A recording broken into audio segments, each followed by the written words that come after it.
right, everyone, buckle up, because today we are diving deep into the world of motivation. You know those videos, the ones that promise to unlock your full potential? Yeah, those ones with the epic music that make you feel like you can conquer the world, but then real life kind of creeps back in. Exactly, and that's what we are going to unpack today. We're looking at a popular video from Motivation 2 study. It's got all the classic motivational elements, the urgency, the call to action. But we're here to cut through the hype and see what's really going on. Are these just clever tactics, or are there genuinely valuable takeaways here? Let's find out. Right off the bat, this speaker hits you with a powerful question. One day or day one? It's about taking charge. Right now, no more excuses. What I find interesting is how he connects this sense of urgency with the concept of amputation.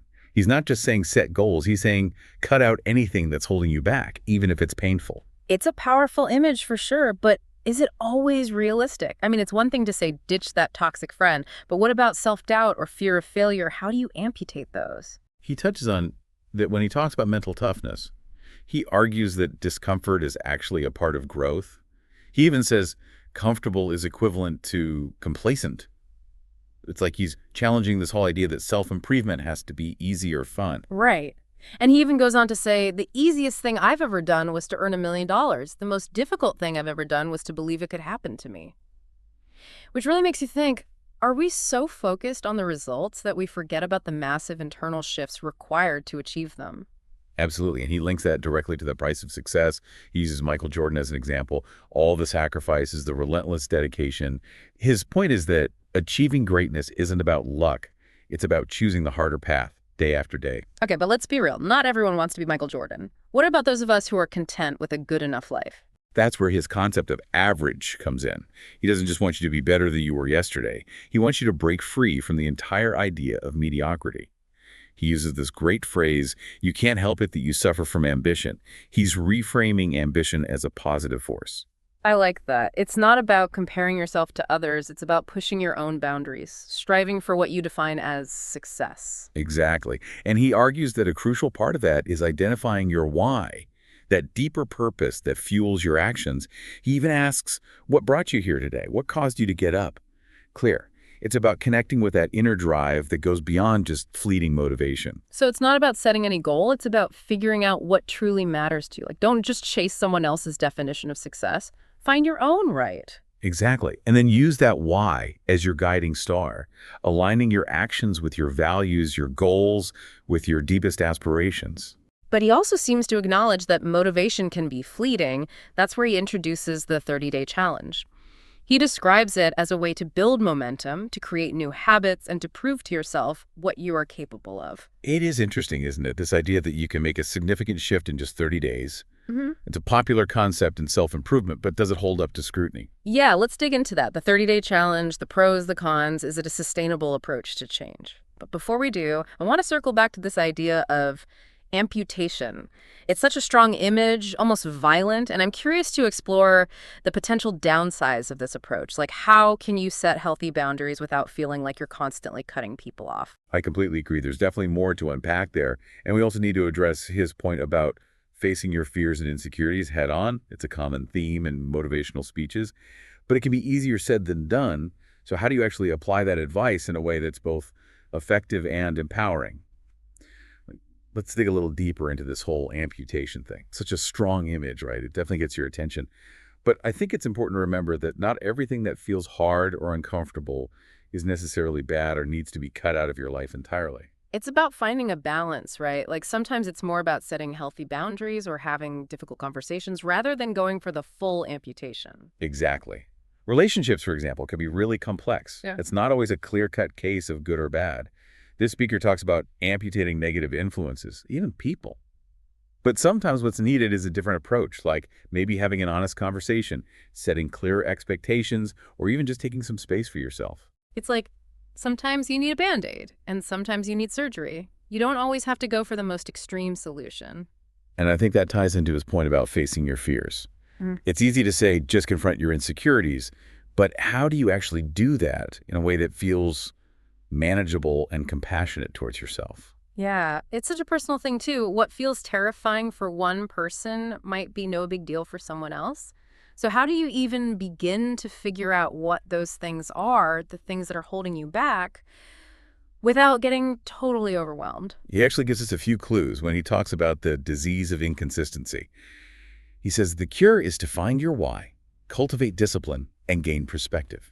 It's like he's saying maybe you don't need to drastically cut things out, but you do need to get really clear about what truly matters to you, and then let those priorities guide your decisions. Absolutely. If you're crystal clear about your values, your goals, your why, it makes it a lot easier to figure out what's truly aligned with your vision Okay. and what might just be a distraction or a detour. And then discipline is about making those daily choices that support the big picture, even when they're not easy or glamorous. Right. He's not sugarcoating it at all. Yeah. He talks about when you feel like it and when you don't feel like it.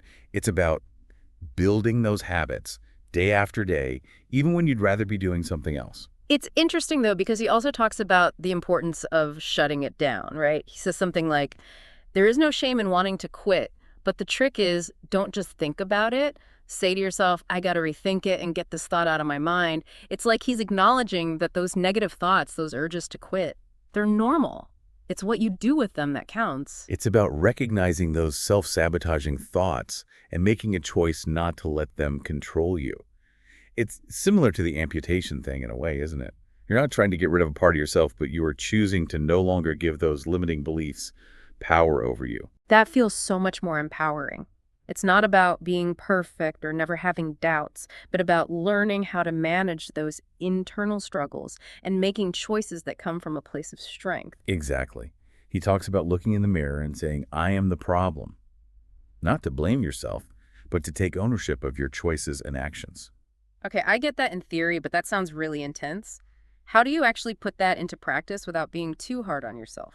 Well, he suggests that once you shut down those negative thought patterns, you can start to gain a new perspective. He uses this vivid image. He says, you are standing at the precipice, the edge of the greatest move in your life.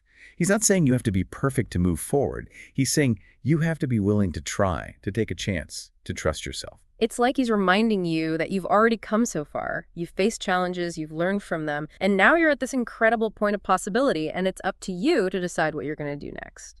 And to your point about being kind to yourself throughout the process, he also emphasizes that everyone's journey is different. What works for one person might not work for another, and that's okay. He encourages listeners to learn from their mistakes, to accept the ups and downs, and to keep moving forward, even when it's tough. It's not about being perfect, it's about being persistent. It's about recognizing that setbacks are going to happen, but they don't have to define your journey. And that's where his emphasis on belief comes in.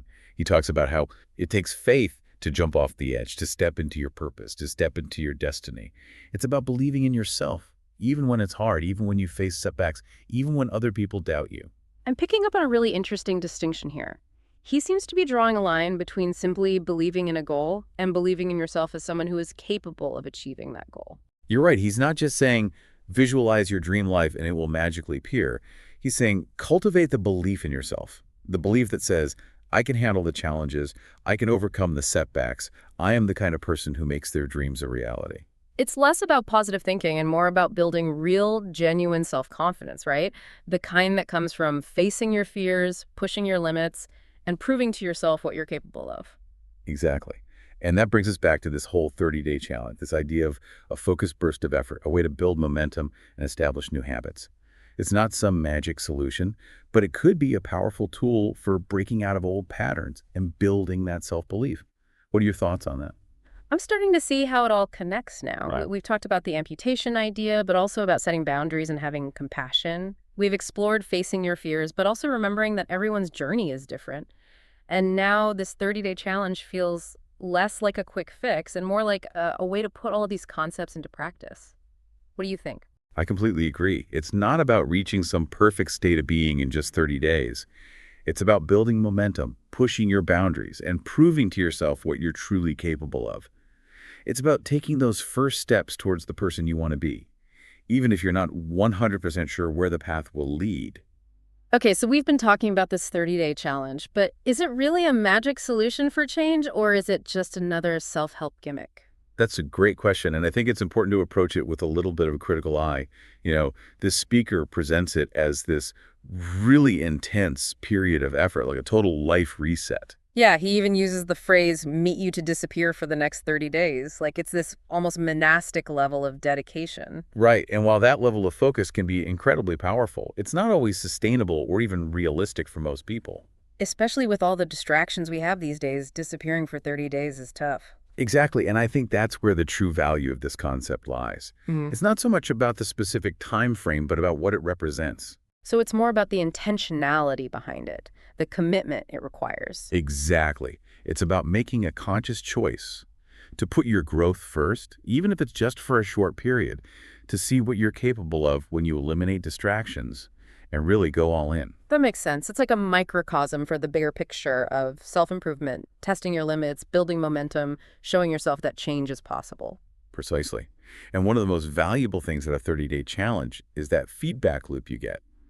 You're basically experimenting on yourself, seeing how your actions directly impact the results. And then you can use what you learn and apply it to your life as a whole. Exactly. You'll figure out what works for you, what doesn't, and how to adjust your approach moving forward. So even if you don't achieve some perfect transformation in those 30 days, it's about the insights you gain and the habits you begin to build. Absolutely. It all goes back to that idea of casting a vote for your future self with every choice you make. Each day of a 30-day challenge is like casting an intentional vote for the direction you want your life to go. I love that. It's a great reminder that lasting change isn't about some massive overnight overhaul.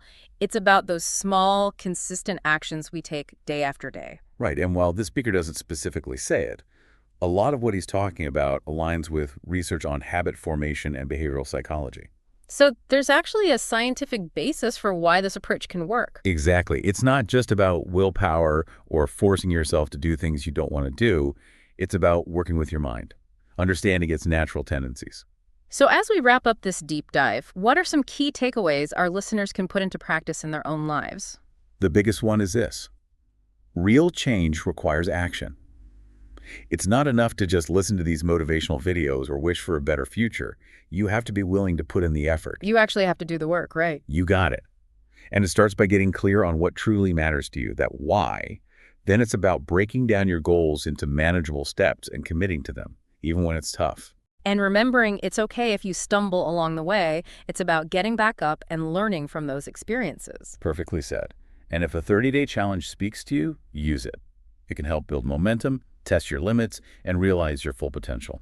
This deep dive is giving me a lot to think about.